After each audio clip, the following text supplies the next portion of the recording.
Bonjour à chacun, bonjour à chacune.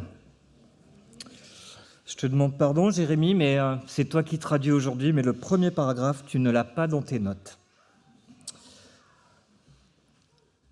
Parce que je voulais te remercier, en fait. Je voulais te remercier pour le temps qu'on passe ensemble à étudier le livre des juges. Et pour chaque prédication, on se voit 2 fois. La première fois, on se voit pour mettre ensemble nos observations qu'on a sur le texte.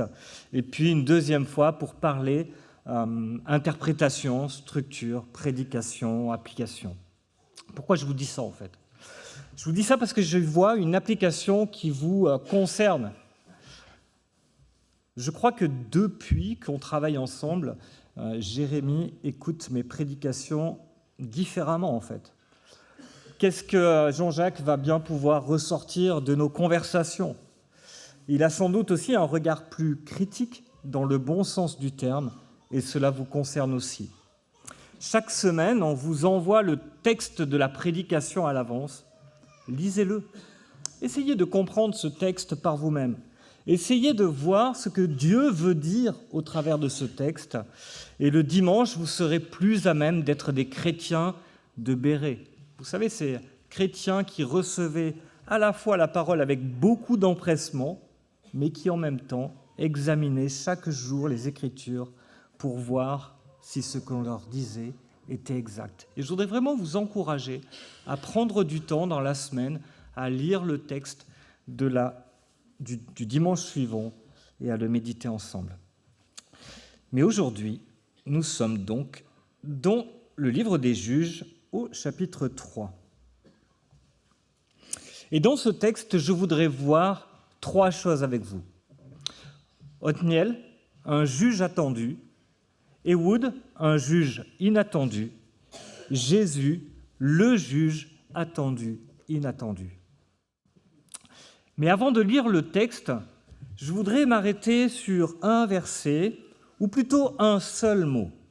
Et ce mot, vous allez le trouver au verset 7. Regardez avec moi, Juges 3, verset 7. Les Israélites firent ce qui déplaît à l'Éternel. Ils oublièrent l'Éternel et servirent les Baals et les idoles.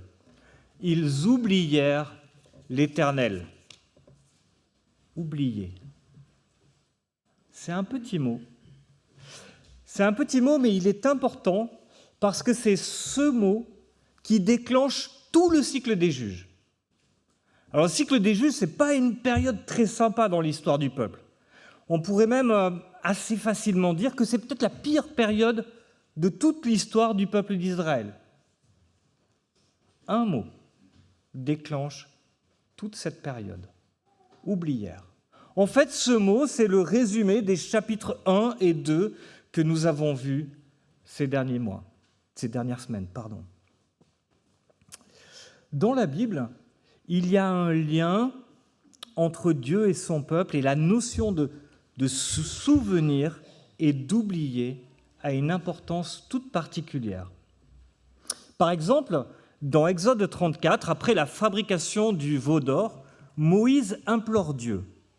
Et il lui dit « Souviens-toi que c'est ton peuple. Souviens-toi de ton alliance. » Non, affiche pas ça, s'il te plaît, c'est pas encore.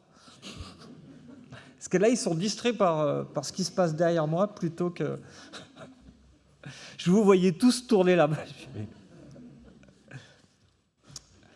Je disais donc, Exode 34, « Souviens-toi que c'est ton peuple, souviens-toi que c'est ton alliance, souviens-toi de tes promesses. » Le peuple vient de pécher, il vient de fabriquer ce veau d'or, et Moïse dit à Dieu, « Il faut que tu te souviennes. »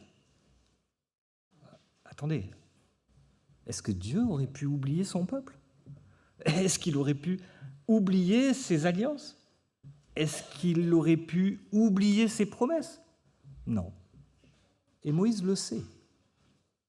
Dans le psaume 25, David prie Dieu et lui dit « Souviens-toi de ta compassion, souviens-toi de ta bienveillance. » Est-ce que Dieu pourrait oublier son propre caractère ? Ou au contraire, on apprend aussi que Dieu ne se souviendra pas de nos fautes. Est-ce que vous croyez vraiment que Dieu va oublier un seul de nos péchés, une seule de nos fautes? Non. Quand il nous est dit que le peuple a oublié l'Éternel, cela ne veut pas dire qu'il l'a oublié. Cela veut dire qu'il ne le prend plus en compte dans sa vie. Et d'ailleurs, la conséquence, c'est qu'il se tourne vers d'autres dieux.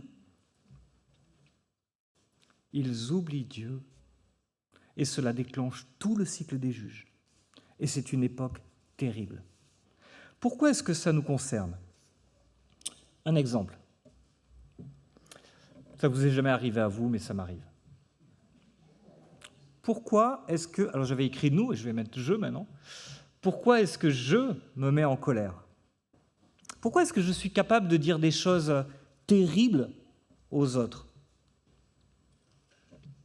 Est-ce qu'à ce moment-là, j'ai oublié que c'est mal? Non. Je le fais parce qu'à ce moment précis, je me fiche royalement que ce soit mal. À ce moment-là, je suis Seigneur. Je règne sur ma vie. Je pose mes propres règles. Et rien ne pourra m'empêcher d'obtenir ce que je veux. En un mot, à ce moment-là, j'ai oublié Dieu. Dans ce moment-là, Dieu est totalement absent. Et lorsqu'il est absent, d'autres choses prennent sa place. Ici, des idoles auxquelles ils vont se confier, auxquelles ils vont vouloir obtenir ce que leur cœur désire. Des idoles qui leur semblent plus appropriées parce qu'elles font des promesses bien précises. La paix, la fertilité, l'abondance. Ne soyons pas naïfs. De la même façon, nous oublions facilement Dieu, dans le sens où nous ne le prenons pas en compte dans nos décisions, dans notre manière de vivre, dans notre manière de réagir. Peut-être que deux mensonges très courants qui sont relevés notamment par Paul Tripp, vous pouvez les noter et vous verrez si ça vous aide à y réfléchir. Le premier mensonge dit « j'ai le droit de vivre ma vie comme je l'entends ». J'ai le droit de vivre ma vie comme je l'entends. Ma vie, mon argent, mon temps, ma famille, mes choix. Et on l'entend sans arrêt dans ce monde. C'est une revendication de liberté que l'on entend souvent et auquel nous ne sommes pas insensibles. Peut-être que la manière la plus violente dont on l'entend aujourd'hui vous concerne particulièrement, mesdames, mon corps, mon choix, à propos de l'avortement. Et ça paraît incompréhensible que lorsque un bébé grandit dans le ventre d'une femme, on puisse dire « mon corps ». Ce que je veux dire par là, c'est que nous ne devons pas être naïfs. La pensée de l'autonomie est hyper présente dans ce monde et dans nos vies. Dieu est si facilement oublié et nous sommes touchés par cela. Premier mensonge, j'ai le droit de vivre ma vie comme je l'entends. Le second dit, je n'ai besoin de rien. Je suis une grande personne. Je sais prendre soin de moi. Je n'ai pas besoin de partager ma vie, je n'ai pas besoin de conseils et je n'ai surtout pas besoin d'être repris par d'autres. Pourtant, le premier mensonge devrait nous rappeler que nous avons une belle capacité à être totalement aveugles à notre propre façon de penser. Nous devrions nous souvenir que dès les toutes premières fois où Jésus parle de l'Église, c'est pour nous rappeler que nous devrions nous reprendre les uns les autres, nous alerter quand nous voyons un frère ou une sœur oublier Dieu. Mais ça pose une autre question. Comment ne pas oublier Dieu? Comment ne pas rentrer dans ce cycle infernal du livre des juges? Eh bien, la première chose, c'est que Dieu ne nous oublie pas et connaît nos cœurs oublieux. Et parce que Dieu connaît nos cœurs oubliés, il a mis en place des moyens pour nous aider à ne pas l'oublier. Alors, approprions-nous ces moyens. La parole de Dieu, individuellement, mais surtout, je pense, collectivement. La prière, le baptême, la scène que l'on va prendre tout à l'heure. Personne n'a oublié que Jésus est mort sur la croix. Et quand on dit qu'on veut se souvenir, on n'est pas en train de dire qu'on avait oublié que Jésus était mort. Oh, heureusement que dimanche, on prend la scène, sinon on aurait oublié. Non, on veut que Dieu agisse dans notre vie, ici, maintenant, qu'il nous parle, que nos cœurs, nos émotions soient touchées et que cela change notre vie. La communauté de l'Église. Où en êtes-vous dans votre intimité avec Dieu? Où en êtes-vous dans votre relation avec l'Église? Auriez-vous d'un besoin d'un groupe de maison, d'une présence plus assidue au culte pour être au bénéfice de la parole de Dieu ou de la scène?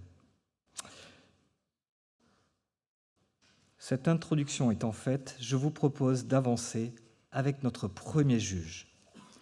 Othniel, le juge attendu. Quelques remarques préliminaires. Est-ce que vous vous souvenez que nous avons vu une structure qui va toujours revenir dans le livre des juges? Le peuple se rebelle, Dieu est en colère, les ennemis oppressent le peuple crie à Dieu et se repent, le juge choisi délivre, la paix s'installe, le juge mort, et c'est reparti.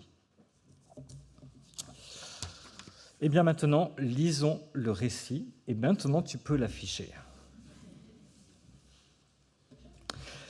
Les Israélites firent ce qui déplaît à l'Éternel. Ils oublièrent l'Éternel et servirent les Baals et les idoles. La colère de l'Éternel s'enflamma alors contre Israël, et il les vendit à Cusham-Rishéatim, le roi de Mésopotamie, de sorte qu'ils furent soumis pendant 8 ans. Les Israélites crièrent à l'Éternel, et l'Éternel fit surgir pour eux un libérateur qui les délivra. C'était Othniel, fils de Kénaz, le frère cadet de Caleb. L'esprit de l'Éternel reposa sur lui. Il devint un juge en Israël et partit en guerre. L'Éternel livra entre ses mains Cusham-Rishéatim, le roi de Mésopotamie, et il exerça une puissante domination sur Cusham-Rishéatim. Le pays fut en paix pendant 40 ans. Puis Othniel, fils de Kénaz, mourut. Et voilà, vous voyez, on a ce texte qui suit rigoureusement cette structure que l'on avait décrite. Peut-être une première observation un peu contradictoire. Le texte est court, mais suffisamment long. En fait, le texte est court. Parmi les juges que l'on va explorer, c'est celui dont le texte est le plus court, le plus succinct, celui où on a le moins de détails. Et à quelque part, on se dit, mais pourquoi on le garde dans ces juges majeurs et on ne le met pas avec, par exemple, un Shamgar qui n'est pas considéré dans la structure des juges? En fait, il est à la fois court, mais il est aussi celui pour lequel le cycle des juges est le plus clair, le plus facilement identifiable. Et en fait, l'auteur se sert d'Othniel comme d'un modèle sur la base desquels tous les autres juges vont être évalués. On va regarder Othniel comme le juge de départ et tous les autres juges vont être évalués vis-à-vis de lui. Et en fait, c'est renforcé par le fait que dans la première introduction, il nous est présenté comme un homme droit, attaché aux promesses, attaché au commandement de Dieu. Et ça le fait fortement contraster avec la description du peuple du chapitre 1. Othniel, c'est le juge idéal. Il correspond à tout ce que l'on entend d'un juge, un homme qui écoute Dieu, un homme qui agit avec courage, qui libère le peuple, un homme qui s'efface pour laisser place à la paix. Et de la même manière que les rois sont régulièrement comparés à David, le grand roi, les juges sont évalués au regard d'Othniel. Sur le plan de la dépendance à Dieu, chez Othniel, elle est claire, elle est centrale. Pour les autres juges, on verra qu'elle est parfois, voire souvent, mélangée. Sur le plan de la moralité, nous avons un juge qui est exemplaire. Nous verrons qu'avec les autres juges, ça va se compliquer et ça va être de pire en pire. Dans le style même, un homme sobre, alors qu'on va avoir des juges souvent spectaculaires. Sur l'impact, une paix durable de 40 ans. on verra que les résultats des autres juges vont être de moins en moins bons. Sur la place dans le livre, il est le modèle initial, et nous verrons qu'avec les juges, nous aurons une dégradation progressive. En fait, ce premier juge nous rappelle que Dieu prend le péché de son peuple au sérieux. Il nous montre aussi à quel point nous pouvons nous aveugler nous-mêmes à nos propres manquements, combien nous avons facilement tendance à nous endurcir plutôt qu'à nous repentir. Regardez, 8 ans. 8 ans. 8 ans de discipline de Dieu sont nécessaires avant que le peuple se... Ah mince, il y a quelque chose qui ne va pas dans notre vie. Se souviennent de Dieu et crient à lui. Mais regardez ce qu'il nous rappelle aussi. 8 ans et instantanément, que fait Dieu? Il délivre son peuple. Dieu s'empresse de nous délivrer lorsque la repentance est là. Dieu veut accompagner le changement dans nos vies. Il veut nous transformer jour après jour. Mais pour cela, nous avons besoin d'une discipline rigoureuse parce que la grâce ne s'oppose pas à l'effort, mais au mérite. Mais maintenant, revenons à Juge 3. Et maintenant que nous avons notre modèle, je vous propose de lire la suite de Juge 3 et de découvrir le juge central de cette partie, Ehud, le juge inattendu.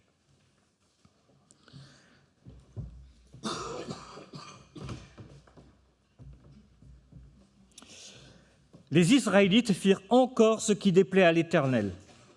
Et l'Éternel donna de la force à Églon, le roi de Moab, contre Israël. Cela arriva parce qu'ils avaient fait ce qui déplaît à l'Éternel. Églon rallia les Ammonites et les Amalécites et se mit en marche. Il battit Israël et ils s'emparèrent de la ville des palmiers. Les Israélites furent pendant 18 ans soumis à Églon, le roi de Moab. Les Israélites crièrent à l'Éternel, et l'Éternel fit surgir pour eux un libérateur. C'était Ehud, fils de Guéra, un benjaminite qui était gaucher. Les Israélites envoyèrent par son intermédiaire un cadeau à Églon, le roi de Moab. Ehud se fabriqua une épée à 2 tranchants, longue de 50 cm, et la mit à sa ceinture sous ses vêtements, le long de sa cuisse droite. Il offrit le cadeau à Églon, roi de Moab. Or, Églon était un homme très gros. Lorsqu'il eut fini d'offrir le cadeau, Ehud renvoya les gens qui l'avaient apporté. Il revint lui-même sur ses pas depuis les statues qui se trouvent près de Gilgal et dit « Roi, j'ai un message secret à te dire. » Le roi réclama du calme et tous ceux qui étaient à ses côtés sortirent. Ehud s'approcha de lui alors qu'il était assis seul dans la chambre d'été et dit « J'ai un message de Dieu pour toi. » Églon se leva de son siège. Alors Ehud avança la main gauche, tira l'épée de son côté droit et la lui enfonça dans le ventre. La poignée elle-même pénétra après la lame et la graisse se referma autour de la lame. En effet, il ne retira pas l'épée du ventre d'Églon, puis il sortit par derrière. Ehud sortit donc par le portique, ferma les portes sur lui de la chambre à l'étage et tira le verrou. Quand il fut sortir, les serviteurs du roi vinrent regarder. Les portes de la chambre étaient verrouillées. Ils se dirent « Le roi fait sans doute ses besoins dans la chambre d'été. » Ils attendirent longtemps. Comme le roi n'ouvrait toujours pas les portes de la chambre, ils prirent la clé et l'ouvrirent. Leur maître était mort, étendu par terre. Pendant qu'il prenait ainsi du retard, Ehud s'était enfui, avait dépassé les statues et se sauvait à Séira. Dès son arrivée, il sonna de la trompette dans la région montagneuse d'Éphraïm. Les Israélites descendirent avec lui de la montagne et il se mit à leur tête. Il leur dit « Suivez-moi, car l'Éternel a livré les Moabites, vos ennemis, entre vos mains. » Ils descendirent à sa suite, s'emparèrent des gués du Jourdain qui se trouvent en face de Moab et n'y laissèrent passer personne. Ils bâtirent à cette occasion environ 10 000 Moabites, tous robustes, tous vaillants. Il n'y eut aucun rescapé. Ce jour-là, Moab subit la domination d'Israël et le pays fut en paix pendant 80 ans. Après Ehud, il eut Shamgar, fils d'Anath. Il bâtit 600 Philistins avec un aiguillon à bœuf. Lui aussi fut un libérateur d'Israël. texte fait partie des textes, peut-être pas les plus compliqués, mais les pas simples. Et sans doute pour au moins une raison. Est-ce que Ehud a bien fait? Compliqué. Est-ce que Ehud a bien agi? Puis il y a plein de détails qui nous laissent un peu une impression bizarre. Ehud est gaucher. Bon. Ok. Églon est très gros. Ah. Les détails un peu scabreux de la description dont il tue Églon. Le fait qu'on sache que les serviteurs pensent qu'il est aux toilettes. Dans la chambre d'été. Si vous vous souvenez, la dernière fois, tu peux afficher, nous avons vu que les juges sont classés du meilleur au pire. Les premiers juges amènent la paix, tandis que les suivants vont amener plutôt la vengeance. C'est un peu classé du meilleur au pire. On a des juges sauveurs, et puis ensuite on a des juges vengeurs. Et on a vu que le premier juge est le juge modèle. Et en conséquence, cette grille de lecture nous donne un premier indice d'interprétation lorsque l'on lit le récit. Ehud est le second juge après Daniel. C'est un juge inattendu, mais que nous devrions faire attention à ne pas juger trop vite. Et je vous propose qu'on regarde de plus près ce juge inattendu. 3 choses que l'on voit dans ce texte. La première, c'est qu'il y a déjà un ennemi inattendu. Dieu utilise Moab pour éprouver son peuple, et c'est inattendu. Les Moabites, contrairement aux Cananéens, ne sont pas totalement étrangers au peuple. Ils sont des descendants de Lot, le neveu d'Abraham. Le peuple est pour ainsi dire oppressé par un peuple parent. Et ça doit rendre l'oppression d'autant plus amère et inattendue. De plus, ce peuple, je crois que tu peux enlever, ça distrait. De plus, ce peuple était considéré comme insignifiant. Leur territoire n'est pas dans le pays promis, mais en dehors. Il n'y a pas de raison à ce conflit-là. 2, les Moabites sont régulièrement considérés comme un peuple négligeable, un ennemi pas très affolant. Déjà, lorsque le peuple avait quitté l'Égypte, les Moabites avaient tremblé en voyant le peuple d'Israël camper dans leur plaine. Je lis dans Nombre 22. Balak, fils de Tsippor, vit tout ce que Israël avait fait aux Amoréens. Et Moab fut très effrayé en face d'un peuple aussi nombreux. Il fut saisi de terreur en face des Israélites. Moab dit aux anciens de Madian, « Cette foule va dévorer tout ce qui nous entoure, comme le bœuf broute l'herbe des champs. » Ouais, ça ne donne pas très envie d'attaquer en général. Et d'ailleurs, il va envoyer Balaam pour maudire le peuple, mais ça va se retourner contre lui. Le Dieu d'Israël est bien trop puissant. Deuxième chose inattendue, dès le début de l'attaque, quelle est la première ville qui est prise? La ville des palmiers, Jéricho. C'est la ville symbolique. C'est la ville du fait que c'est Dieu qui combat à la place de son peuple. C'est le symbole de la ville qui tombe sans combat. On tourne autour et la ville tombe. On chante les louanges de Dieu et la ville tombe. Mais Moab reprend cette ville aux Israélites. Pourquoi? Qu'est-ce qui a changé? Comment ce peuple qui a peur peut prendre cette ville qui est tombée toute seule? Regardez au verset 12. C'est l'Éternel qui donne de la force à Églon, le roi de Moab. Ce roi bien portant, qui n'avait sans doute aucun besoin de faire la guerre, est fortifié par Dieu et se sent pousser des ailes. Troisième chose inattendue. 18 ans. On a dit que 8 ans, c'était long. 18 ans de domination. On a du mal à retenir les leçons. 8 ans au temps d'Othniel, 18 ans. Juste la perte de Jéricho.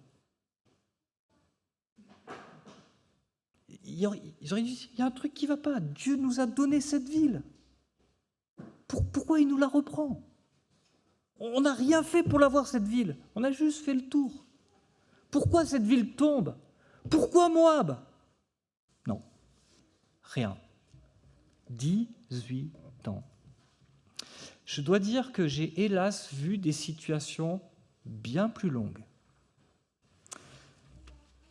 Retenez une chose. Demander pardon est plus dur demain qu'aujourd'hui. Demander pardon est plus dur demain qu'aujourd'hui. Je me souviens, à la maison de retraite où je travaillais à une époque, une mère, en fin de vie, sachant qu'elle allait bientôt mourir, était fâchée avec sa fille. Elle avait rompu toute communication depuis des années. Et je crois qu'elle ne savait même plus pourquoi. Parce qu'à chaque fois que j'en parlais, elle me parlait de plein de choses, c'était tout le temps différent, mais c'était jamais l'origine des choses. Elle avait accumulé les reproches. Ça, c'est facile. Mais elle n'avait jamais demandé pardon pour ses propres torts. La caractéristique du chrétien, ce n'est pas de ne pas pécher. Jean nous dit que si nous disons que nous n'avons pas péché, nous nous trompons nous-mêmes et la vérité n'est pas en nous. La caractéristique du chrétien, c'est de se repentir rapidement. Pourquoi? Parce que nous détestons premièrement notre propre péché. Nous détestons premièrement notre propre péché. Je suis bien plus affecté par mon propre péché que par celui de ma femme, de mes enfants, de mes voisins ou de vous. Je déteste premièrement mon propre péché. Apprenons à nous repentir rapidement. Et il y a un mot que la repentance ne comprend pas. Mais. Il y a un mot que la repentance ne comprend pas. Mais. Nous n'avons pas besoin d'expliquer pourquoi nous péchons, et encore moins de l'excuser.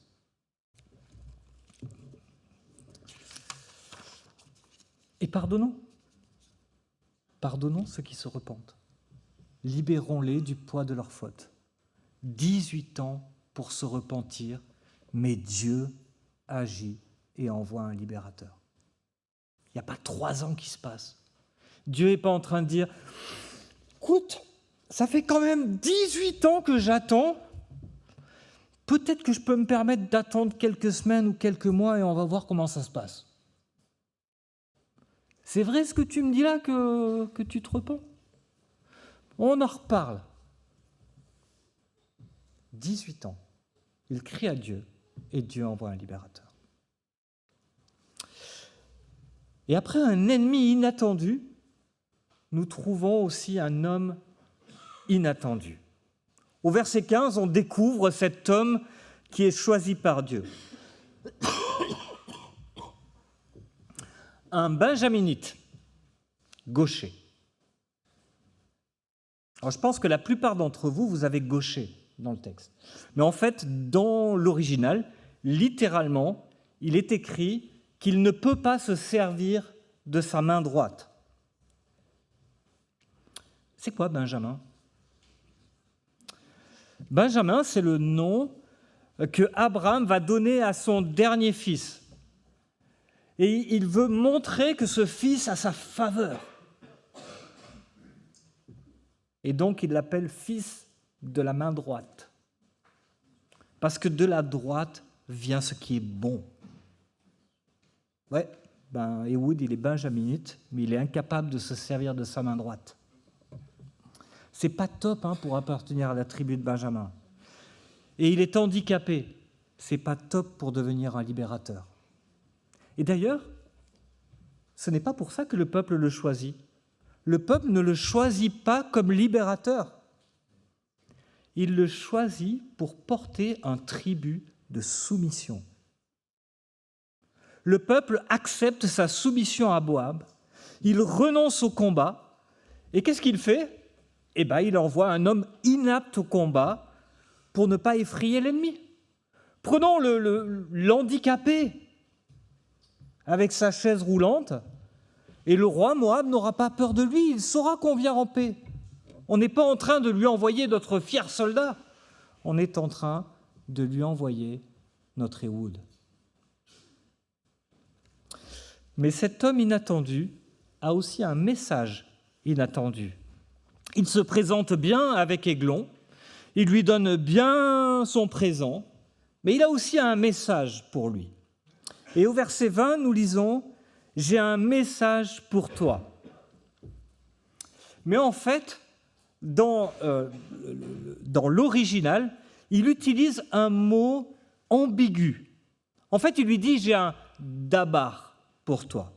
Et dabar, on peut le traduire par message, mais on peut aussi le traduire par chose. J'ai un message ou une chose pour toi, de la part de Dieu. Et Ehud tire cette chose ou le message du long de sa cuisse droite, de là où elle n'aurait pas dû être. Personne ne met son épée à sa cuisse droite, puisque les hommes non handicapés sont droitiers, c'est bien connu. Désolé. Il délivre ce message, cette épée à double tranchant de la part de Dieu. Et Dieu met fin au règne tyrannique de ce roi opulent dans une scène ironique où Ehud le transperce et il y a comme une sidération de ce geste totalement inattendu et l'obésité d'Églon finit par causer sa perte. Il ne peut pas réagir au coup porté par un handicapé. Et nous avons un renversement inattendu. Ehud peut sortir par derrière tranquillement, tandis que les gardes pensent littéralement que le roi se couvre les pieds. Ça, encore une fois, c'est l'original dit cela comme ça. Et quand on se couvre les pieds, il paraît que c'est parce qu'on est aux toilettes. Et donc, quand même pas rentrer pendant que le roi se couvre les pieds. Et donc, ils attendent. Ils attendent. Et même si Églon est un roi gros, ça semble durer trop longtemps. Ils finissent par se décider à ouvrir la porte à clé, sans doute un peu tremblant de ce qu'ils vont découvrir si jamais il est vraiment aux toilettes.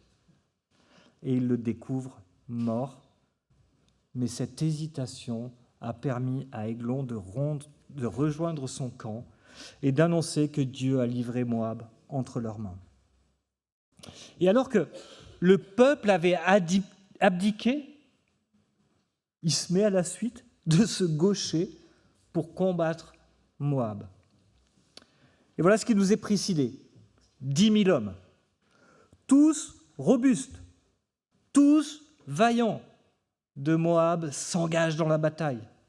Mais ils ne peuvent rien faire contre l'armée d'Ehud, le gaucher, qui les met en déroute. Moab subit la domination d'Israël et de son juge inattendu, ce qui amènera la plus longue période de paix, 80 ans, de tout le livre des juges. Mais cette paix n'est pas parfaite.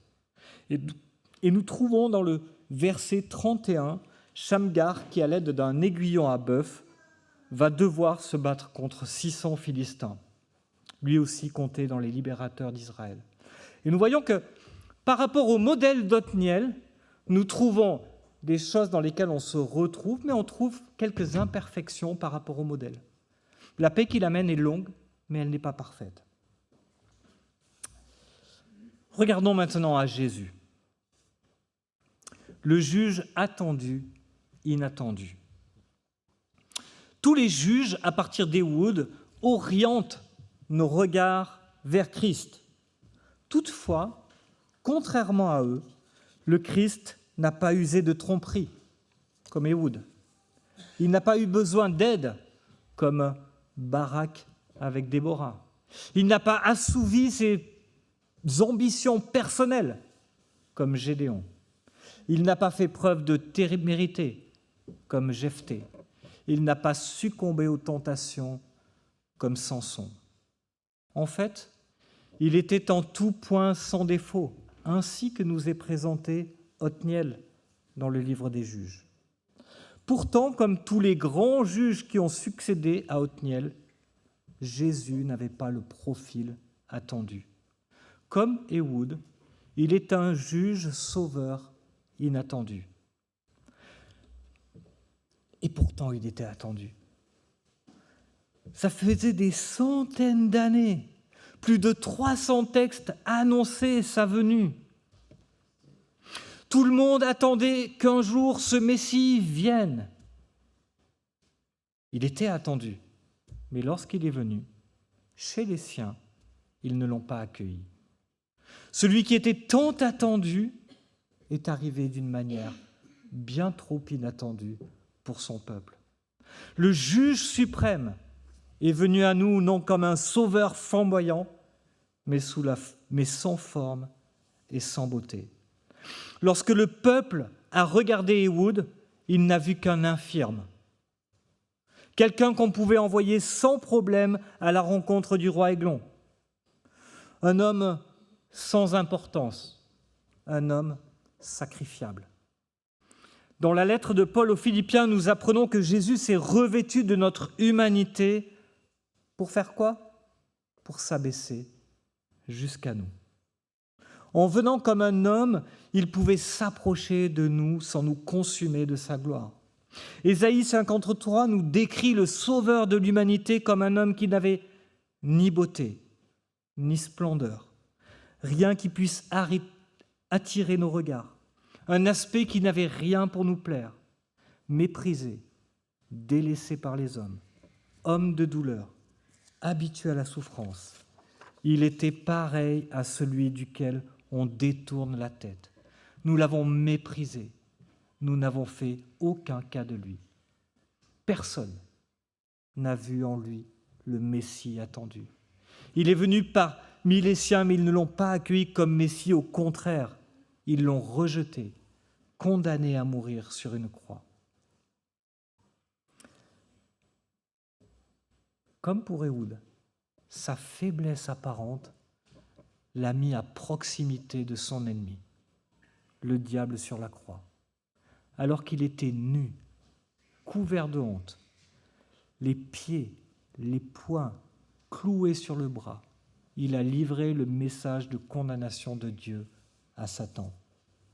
Mais il l'a fait d'une manière bien plus inattendue que l'a fait Ehud. Parce qu'Ehud a vaincu en prenant la vie de son ennemi, mais Jésus a vaincu en donnant la sienne pour ses ennemis. Peut-être que nous avons un peu trop pris l'habitude de regarder avec les yeux du monde, à ce qui frappe les yeux, à ce qui nous paraît fort et puissant. Mais Dieu choisit ce qui est insensé, ce qui est faible, ce qui est bas, ce qui est méprisé dans le monde pour confondre les sages et les forts. C'est ce que nous lisons en 1 Corinthiens 1, versets 26 à 29. Considérez, frères et sœurs, votre propre appel. Considérez, frères et sœurs, votre propre appel. Il y a parmi vous ni beaucoup de sages selon les critères humains, ni beaucoup de puissants, ni beaucoup de nobles. Mais Dieu a choisi les choses folles du monde pour couvrir de honte les sages. Et Dieu a choisi les choses faibles du monde pour couvrir de honte les fortes. Dieu a choisi les choses basses, méprisées du monde, celles qui ne sont rien, pour réduire à néant celles qui le sont, afin que personne ne puisse faire le fier devant Dieu. Cette fois, il n'est pas question de Jésus. Il est question de moi. Il est question de vous. Et je voudrais vous laisser une application ou deux très concrètes.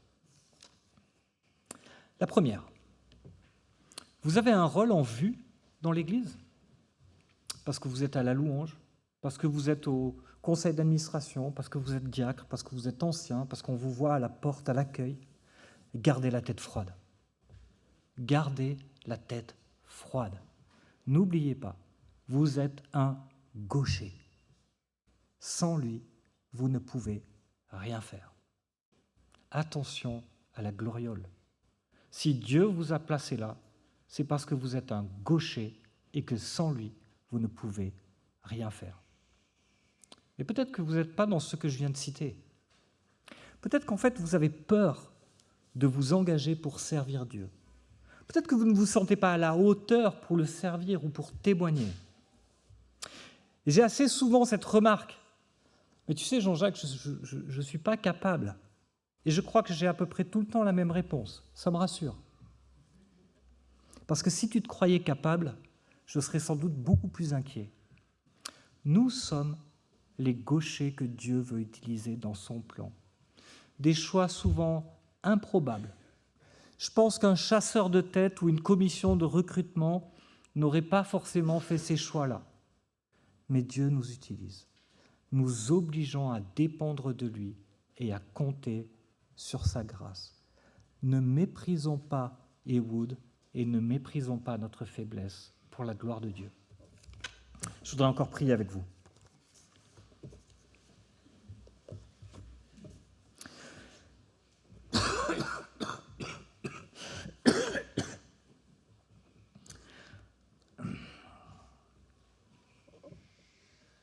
Notre Dieu, notre Père, il est humainement et par notre habitude et par la façon dont on fonctionne le monde et par la façon dont ce monde finalement nous incite à réagir et à réfléchir, quasiment impossible de croire que le roi de gloire, qui domine toute chose, a pu venir sur ce monde, dans ce monde, comme un bébé.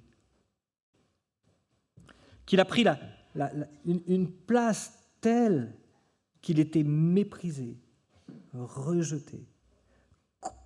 Comment ce Dieu glorieux, créateur, n'a pas tout effacé d'un geste de la main?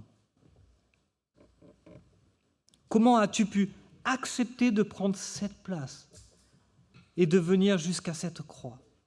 Comment as-tu pu laisser ta création te crucifier, te cracher au visage, te couronner d'épines, se partager ton vêtement, te fouetter?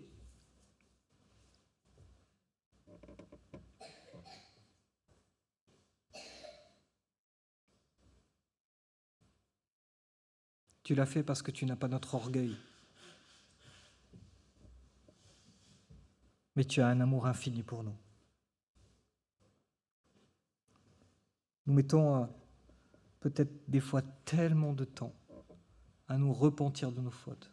Nous sommes tellement fiers de nous-mêmes, tellement fiers de ce que nous sommes, de ce que nous réussissons dans la vie, de notre famille, de notre travail, de plein de choses. Et toi, tu t'es humilié, alors que tu étais glorieux. Te prions que, devant toi, nous sachions reprendre notre juste place, de gaucher, handicapé, mais que tu as aimé profondément, au point d'offrir ta vie pour nous. Te prions que cela nous aide à prendre notre place dans ton plan d'une manière saine, pas comptant sur nos forces et nos qualités, mais apprenant à dépendre de toi en toutes choses, jour après jour. C'est au nom de Jésus que nous te prions. Amen.